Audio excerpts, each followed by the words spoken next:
Hello, future engineers, subscribers, viewers, and students. Here is another video in Strength of Materials 5.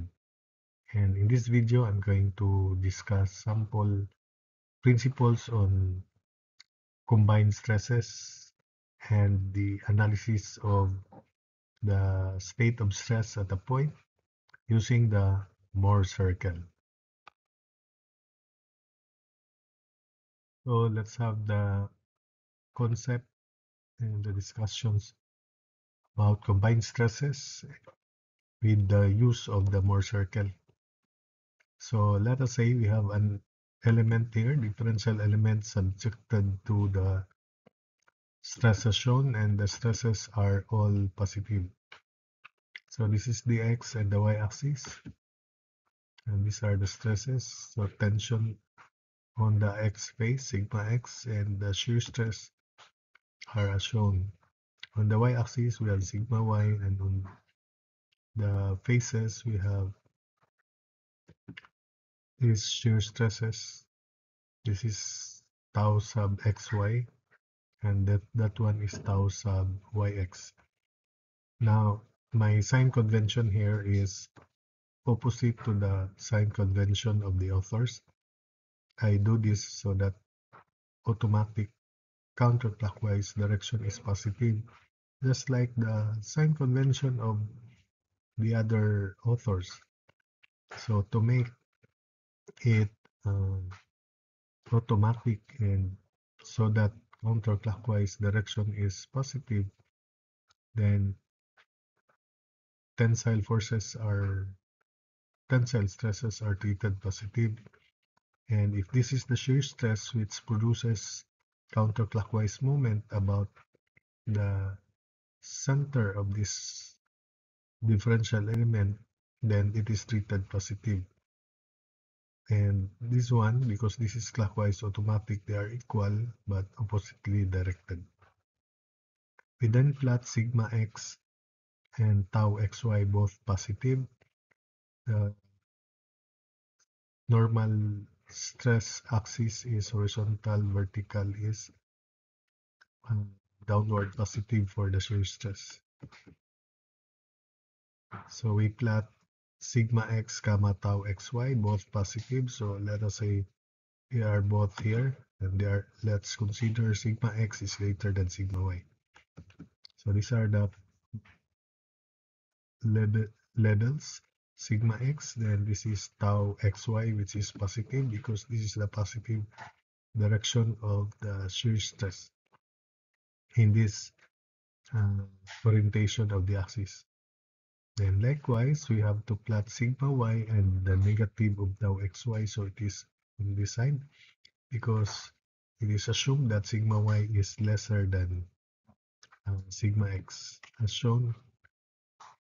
So these 2 points are the endpoints of the diameter of the Mohr circle. So that sigma x, this is tau y-axis, which is the negative of tau xy. And this is the diameter. So this is the x-axis, the first point plotted. Opposite would be the y-axis. So the x and the y-axis are actually 90 degrees apart. But in this Mohr circle, they are double the actual angle. So 2 times 90, 180 degrees apart. So this is the x-axis. The opposite is the y-axis. And let's have the circle. That's the Mohr circle. So that's why this is sigma x, sigma y, and tau xy.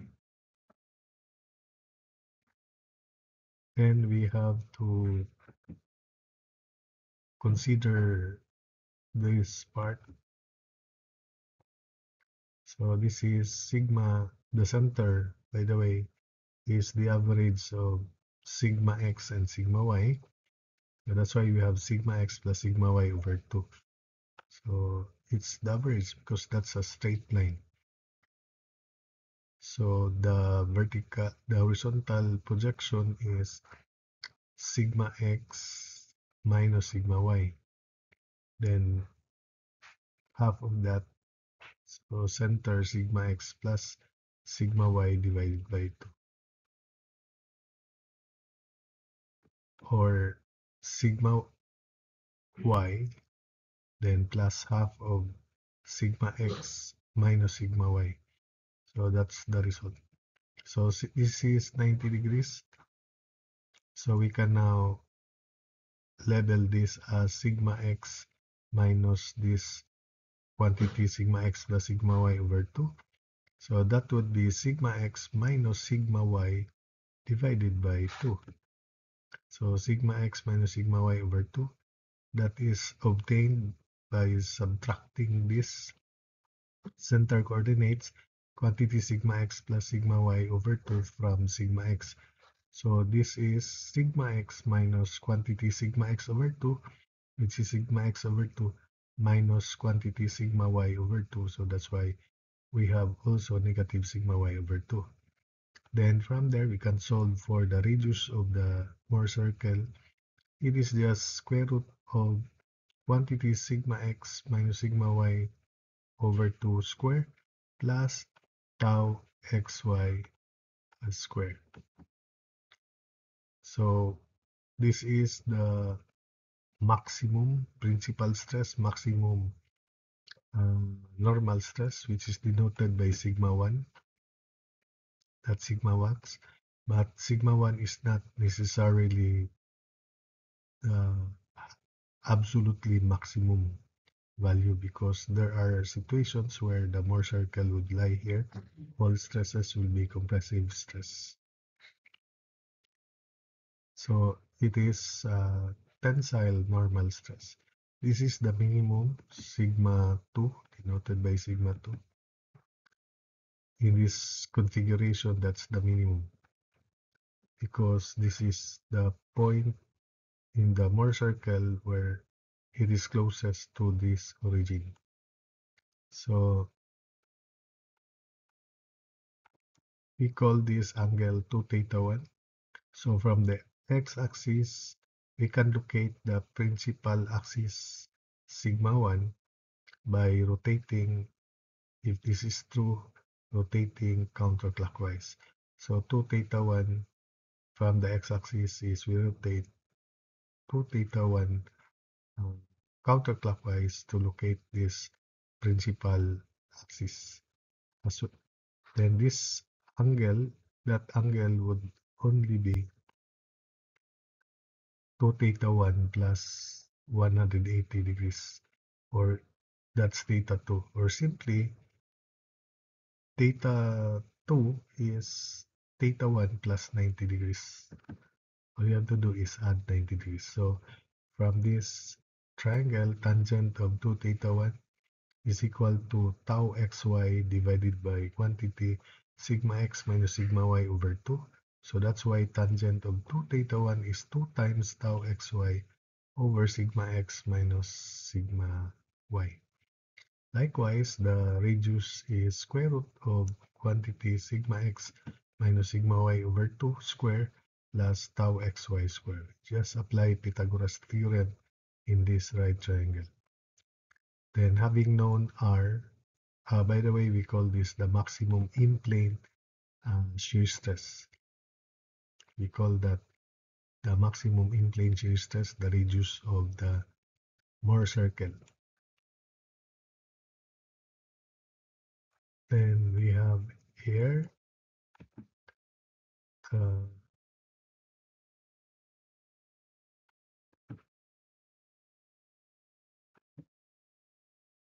if we have an axis here and we have a plane, this is the axis normal or perpendicular to the plane. So if the angle is alpha from the x-axis, alpha counterclockwise, so from here it is to be located, the normal to this inclined plane is to be located from the x-axis. We rotate 2 times alpha counterclockwise also. So 2 times alpha counterclockwise. This is the normal axis, and the other one opposite is the perpendicular to that normal. And the angle here is denoted by beta, which is equal to 2 alpha minus 2 theta 1 from that figure, but do not memorize. So that is also beta. So sigma 1, if sigma c is the center, which is sigma x plus sigma y all over 2, then sigma 1 is the maximum in this case. It is equal to sigma subcenter plus radius. So the coordinates here, sigma 1 is center coordinate, which is sigma sub c, then plus radius. Likewise, the minimum sigma 2 is sigma sub c minus r figure. Then the normal stress here is sigma sub c. Then imagine we have a right triangle of angle beta. The hypotenuse is r. So therefore, this part of the right triangle is r cosine beta. Therefore, the normal stress sigma n in this axis is sigma sub c plus r cosine beta.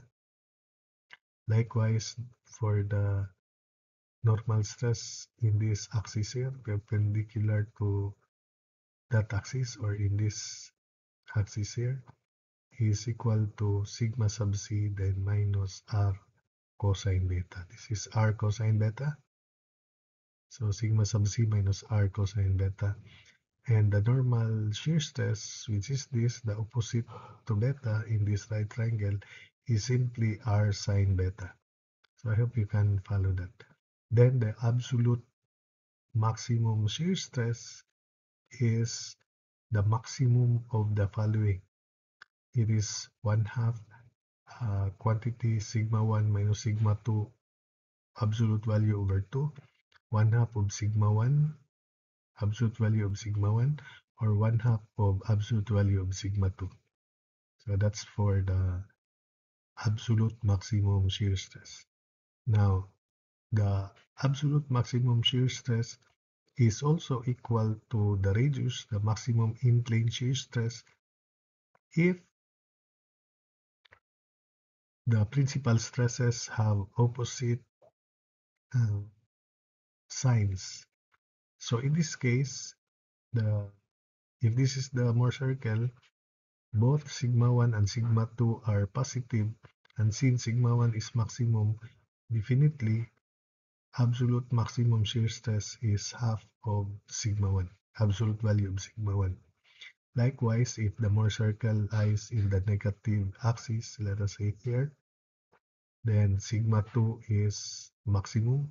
Therefore, the absolute maximum in-plane shear stress, the absolute maximum shear stress rather, is half of the absolute value of sigma 2. It's this.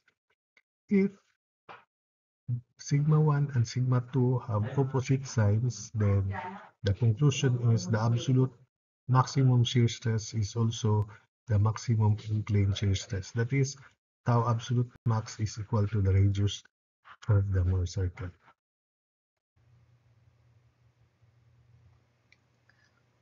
So here is the first problem. If a point is subjected to the state of stress shown below, which of the following gives the maximum shearing stress, the maximum principal stress, the minimum principal stress, the principal directions, and the absolute maximum shear stress?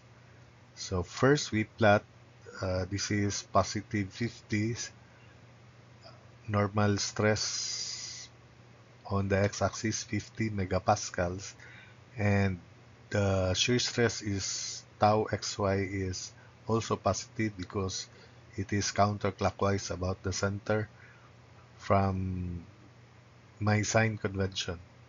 The shear stress axis positive is going down, and the normal stress positive to the right. So we have 50 comma 30. Assume that its square is 10 megapascal, so 30, then 50 rather here, and 30 would be this point here. So we have 30, positive 30, positive 50. Remember, this is the positive direction for shear stress. Then, on the y-axis, the opposite end of the diameter of the Mohr circle is negative 30 sigma y and negative 30 tau yx. So that would be negative 30 here and negative 30. So that would be the point. Then remember that these 2 points are the endpoints of the diameter of the Mohr circle. This is the first point plotted, so this is the x direction and the opposite direction is the y. So we draw the circle, and the center of the circle is 1/2 of quantity positive 50 plus negative 30. So this is at 10, 0. This point is, so that is 10 and 0. So that is 10. Obviously 0, it lies on the normal stress axis. So we then draw a triangle. Here we can draw a triangle as shown, and so this is 30 already, and that is also 50. So we will call the radius of the circle as big R, and this leg of the triangle, right triangle, is 50 minus 10, so that's 40. So therefore R is 50, square root of 40 square plus 30 square. So R is 50 megapascals, and that is the maximum in plane shear stress. So that's the answer to the first question.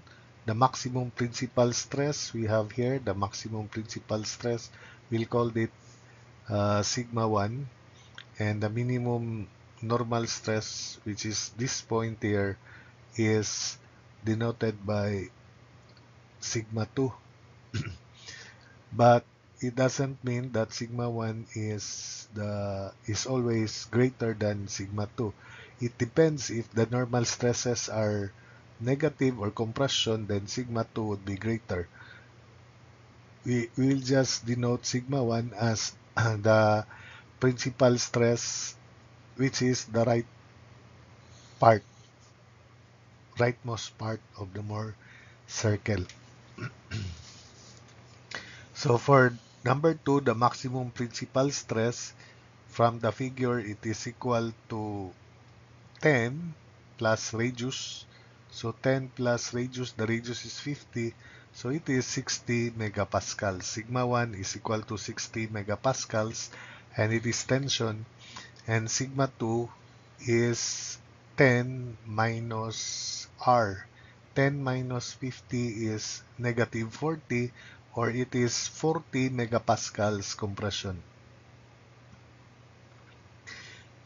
Then number 3, that's number 3. The number 4, the principal directions. So we will call this 2 times theta 1. Remember, the angle in Mohr circle is twice the actual angle. So from the x-axis, we can locate the principal axis 1 by rotating from the x-axis here to counterclockwise at an angle of 2 theta 1. But the actual angle between the x-axis and the principal axis is theta 1. So from the figure, tangent of 2 theta 1 is 30 over 40. And this is, by the way, 2 theta 2, this axis here, principal direction or axis. So that's 2 theta 2. And from the figure, 2 theta 2 is simply equal to 2 theta 1 plus 180 degrees. Therefore, theta 2 is theta 1 plus 90 degrees. So that's the established equation. 2 theta 2 from the figure is 2 theta 1 plus 180 degrees, because that's 180. So therefore, theta 2 is simply theta 1 plus 180 degrees divided by 2, so plus 90 degrees, and positive in counterclockwise direction. So 1.4, we compute theta 1. Tangent to theta 1 is 30 over 40. So that means theta 1 is 18.43 degrees. And as I said, theta 2 is theta 1 plus 90 degrees, 180 degrees over 2. So theta 2 is 108.43 degrees. But I'll just report the answer to 4 significant figures, so 108.4 degrees. Then the absolute maximum shear stress. The absolute maximum shear stress is 1/2 the absolute value of 3 possible cases. Sigma 1, then sigma 1 minus 1/2 of absolute value of sigma 1 minus sigma 2, and 1/2 absolute value of sigma 2. But the shortcut is when sigma 1 and sigma 2 have opposite signs, then automatic the maximum in-plane shear stress, which is R, is also the absolute uh, maximum shear stress. So it is 50 megapascals. So again, if the signs of sigma 1 and sigma 2 are opposite, then the absolute maximum shear stress is also the maximum in-plane shear stress, or R. And if you're going to evaluate sigma 1, absolute value of sigma 1 over 2 is only 30. Absolute value of sigma 2 over 2 is only 20, while absolute value of 1/2 of sigma 1 is 30, absolute value of 1/2 of sigma 2 is only 20, but absolute value of 1/2 sigma 1 minus sigma 2, so that is 60 minus negative 40, that's 100, half of that is 50, is 50. So again, for shortcut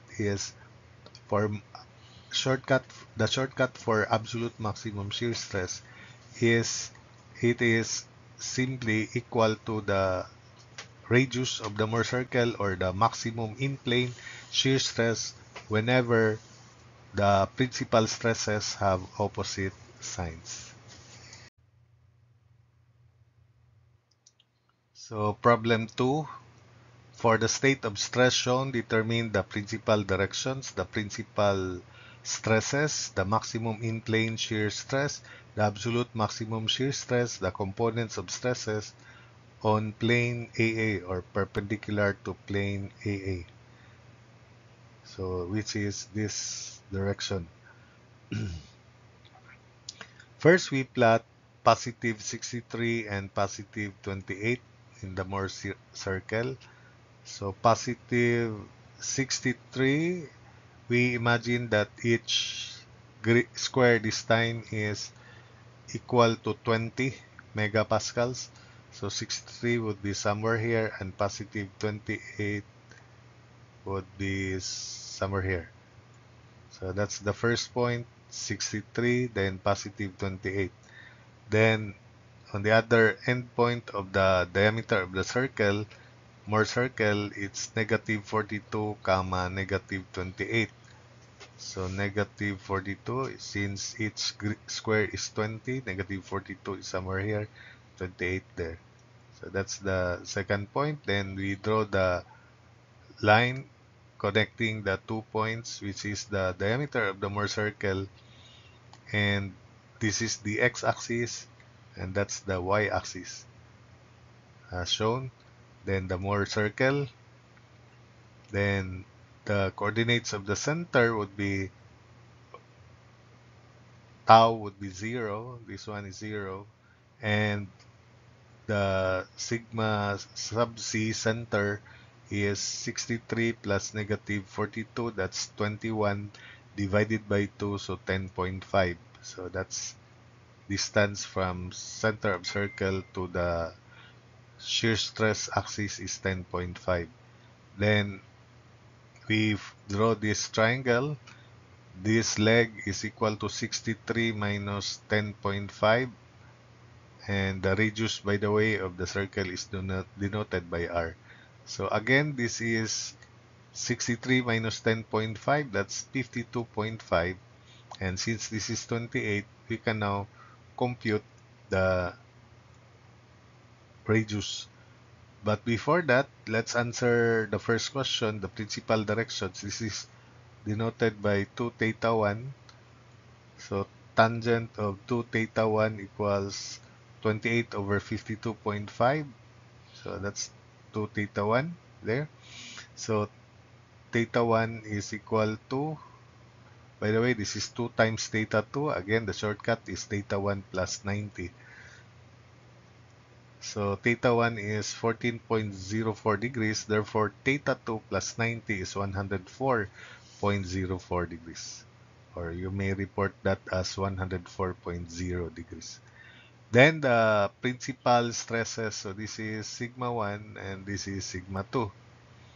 So for R, let's solve for R first. By the way, sigma 1 is sigma sub c, which is 10.5 plus radius. So let's just set up that where sigma sub c is 10.5. Then R is square root of 52.5 square plus 28 square. So the radius, which is also the maximum in-plane shear stress, is equal to 59.5 megapascals. So substitute in this equation, we can now compute sigma 1, which is 10.5 plus 59.5. So therefore, it is equal to 70 megapascals tension. So that's tension, positive. Then sigma 2, which is here, is sigma sub c minus r. So 10.5 minus 59.5, it is equal to 49, negative 49 megapascals or 49 megapascals compression.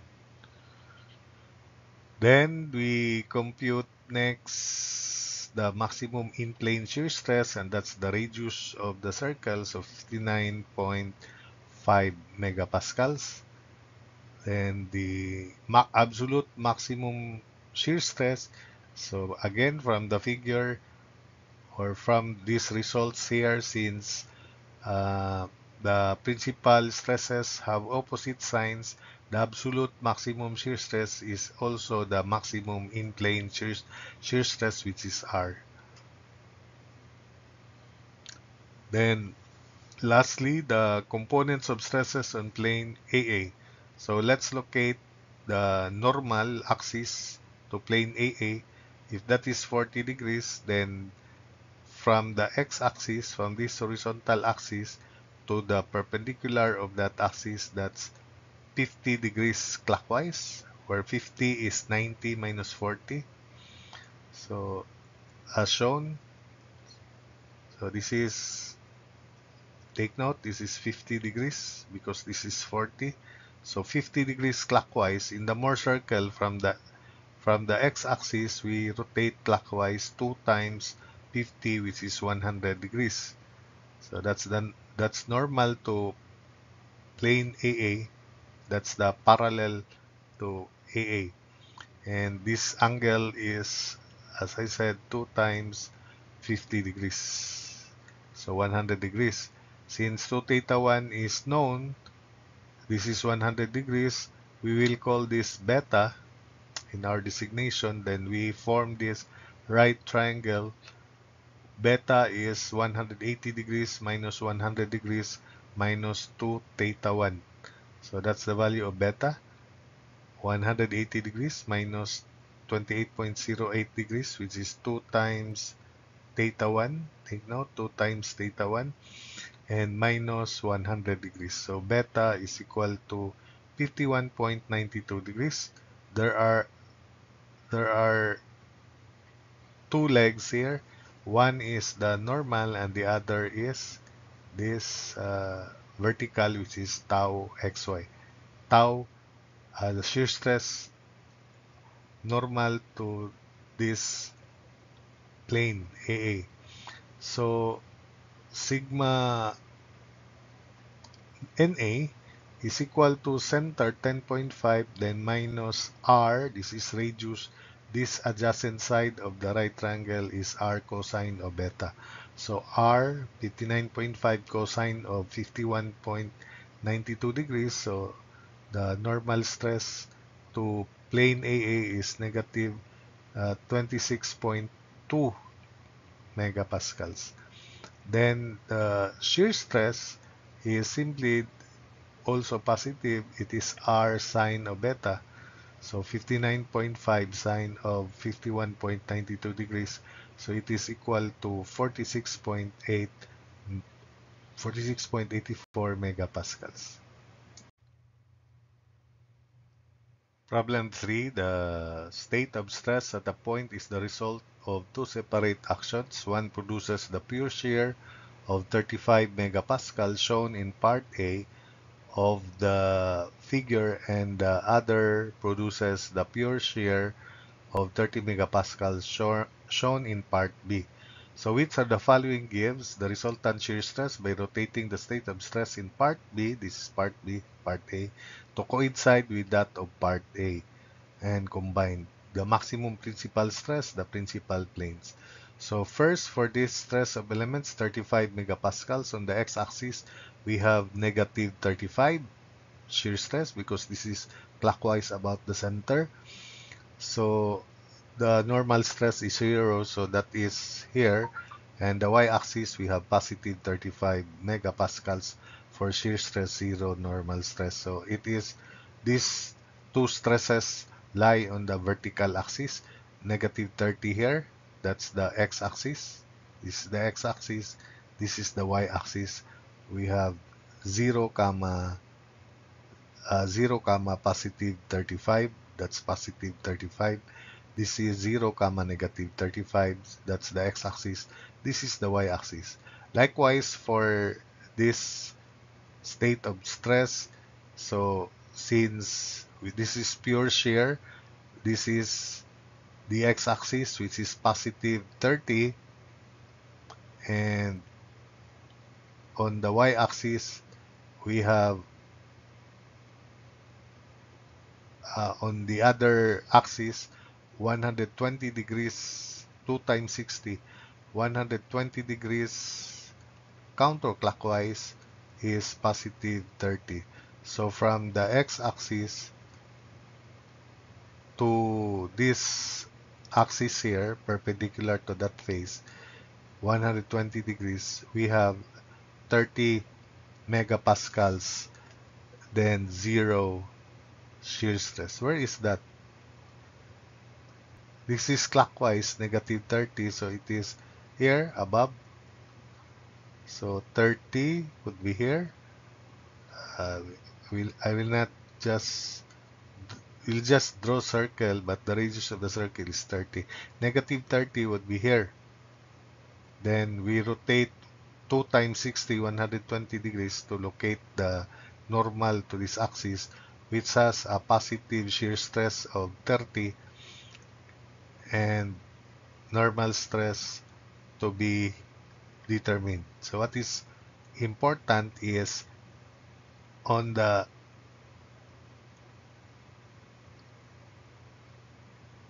this face here, we have 0 normal stress, positive 30 shear stress. On this face, we have 0 normal stress, negative 30 shear stress. So where is that?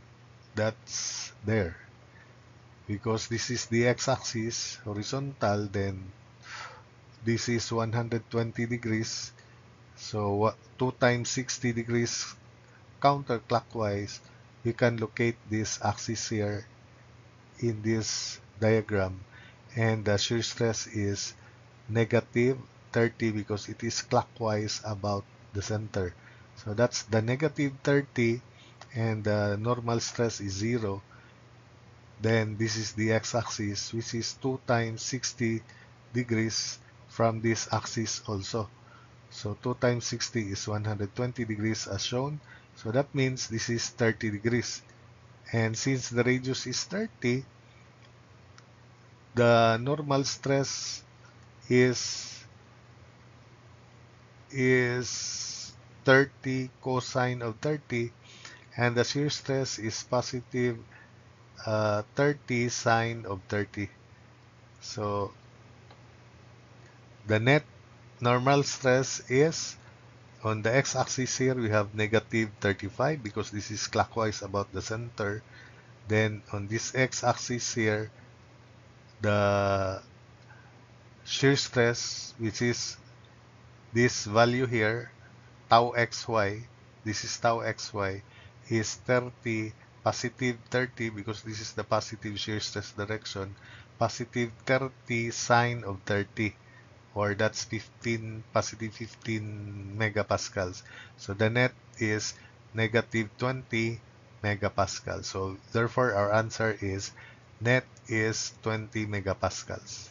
Resulting shear stress is 20 megapascals. So we then draw an element combining the results of parts A and B.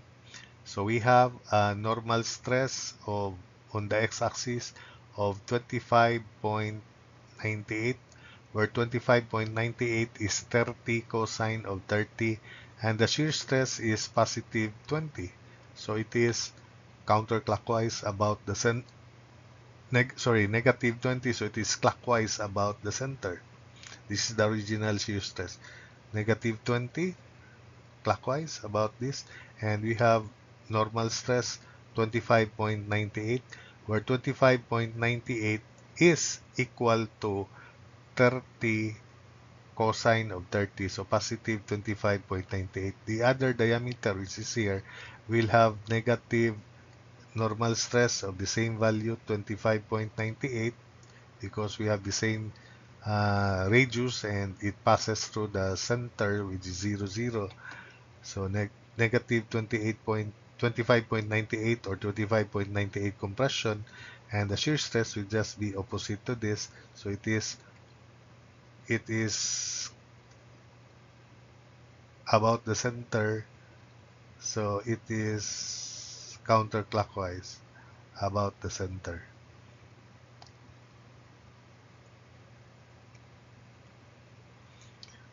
So we have this element here. These are the stresses. 25.98 comma negative 20,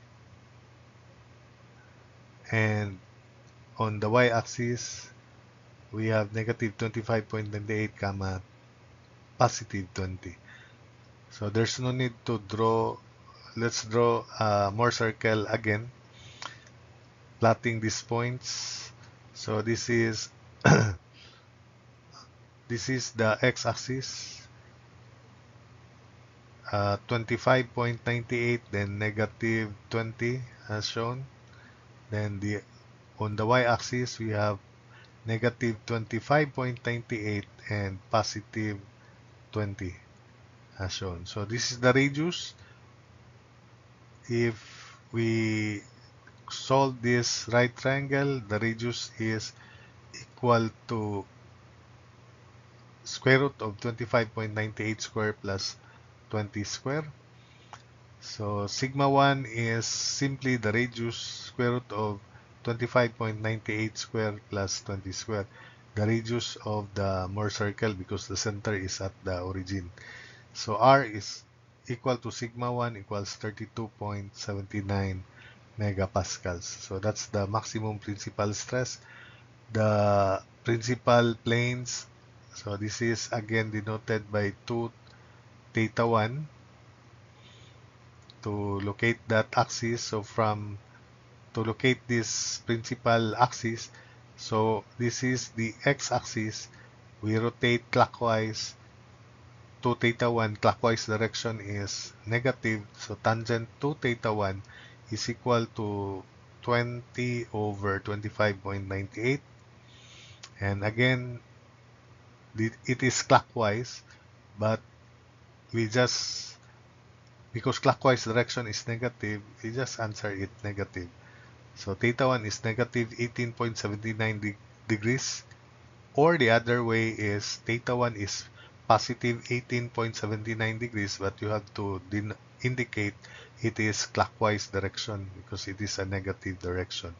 So theta 2 is simply theta 1 plus 90, so plus 90, that would be 71.21 degrees.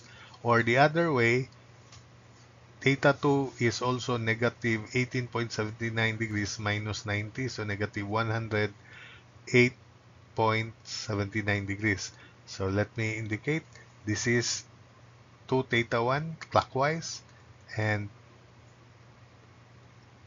this is 2 theta 2. If it is clockwise, then the answer for theta 2 would be negative 18.79 minus 90. But if you make it counterclockwise, this is the 2 theta 2 from this axis here, which is the x-axis, that one. So that's 2 theta 2, which is equal to 180 degrees minus 2 theta 1. Then divided by 2, that's positive 71.21 degrees. So if you make it clockwise, so this is clockwise direction, so it is equal to theta 1, then minus 90, because half of 180 is 90. So minus 90 if clockwise direction. So the other answer for theta 2 is negative 108.79 degrees. So last problem, the state of stress of a point in a member is shown on an element.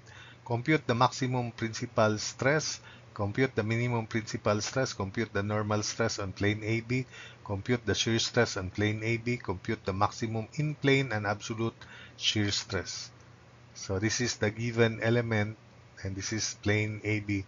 So first we plot negative 150 sigma and positive 30 because it is uh, counterclockwise about the center. So negative 150 comma 30. So let's have the grid and let's assume that each square is 50 megapascals. So negative 150 and positive 30 would be somewhere here. That point, negative 150, then positive 30. This is the positive direction for shear stress. The other point is negative 80 and negative 30. Negative 80, so it would be somewhere here, and negative 30. So since these are the endpoints of the diameter of the Mohr circle, so let me enlarge it and transfer it here. So we have this point here, and this is the x-axis, first point plotted, y-axis. So this is 150 and this is positive 30. Same is true here. That is negative 80 and positive 30, not drawn to scale. So the center is the average negative 150 plus negative 80, negative 230 divided by 2, so 115 megapascals. That's negative, supposedly. Then that's 30. And therefore, because original is 150, 150 minus 115, this is 35 megapascals. And this is 2 times theta 1, 2 times theta 2 rather. This is uh, line 2 or axis 2. So 2 times theta 2, we have to rotate clockwise from the x-axis. So that's 2 theta 2. This is the radius r. And let's solve for r, square root of 35 square plus 30 square. And r is equal to 46.10 megapascals. So we can now compute the maximum principal stress, negative 115 minus r, that's sigma 2, then negative 115 plus radius, which is this, is sigma 1. So sigma 2 is negative 115, then going to the left, minus r, is equal to negative 161.1 megapascals or 161.1 megapascals compression. Then next is we have to compute sigma 1, which is negative 115 plus R, which is here. So it is negative 115 plus 46.1 megapascals. So sigma 1 is equal to negative 68.10 megapascals. Then for the normal stress on plane AB, let's first compute theta 2. Tangent of 2 theta 2 equals 30 over 35. So 2 theta 2 is equal to 40.6 degrees. So the normal to plane AB would be this direction here.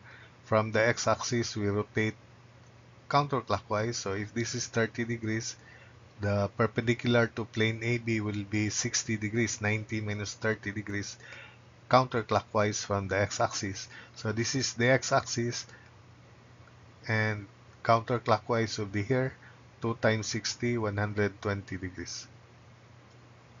So that's 220 degrees, and this is the axis perpendicular to AB. So we will call that beta. And this is the, as I said, this is the axis perpendicular to AB, normal to AB. And the points are sigma and shear stress. Shear stress is positive in that case. So the radius is already computed, 46.1. Let's solve for beta. Beta is 180 degrees minus 2 times theta 2 minus 2 times 60 degrees. So beta is 180 degrees minus 40.6 degrees, which is 2 theta 2, then minus 2 times 60, 120 degrees. So beta is equal to 19.40 degrees. So from there, we can solve this sigma normal to plane AB. It is equal to negative 115, then going to the right, plus radius cosine beta. So sigma AB, normal to AB, is negative 115 plus radius. Again, we imagine a right triangle here. This adjacent side is radius cosine beta. Radius cosine of 19.40 degrees, and which is beta. So normal to AB, the stress is negative 71.52 megapascals. The shear stress is simply R cosine, R sine of beta. So shear stress AB is 46.1 sine of 19.40 degrees. So it is equal to 15.31 megapascals. Then finally, the maximum in plane and the absolute maximum shear stress. The maximum in plane shear stress is simply the radius, and it is equal to 46.10 megapascals. This time, sigma 1 and sigma 2 have the same signs. Therefore, this is the maximum sigma 2. The absolute maximum shear stress, remember, is half of absolute value of sigma 1, half of absolute value of sigma 2, and half of absolute value of sigma 1 minus sigma 2. And definitely, because sigma 2 is maximum with respect to magnitude, therefore, absolute maximum shear stress is equal to 1 half absolute value of 161.1. So it is equal to 80 0.55 megapascals. So that's it for this video.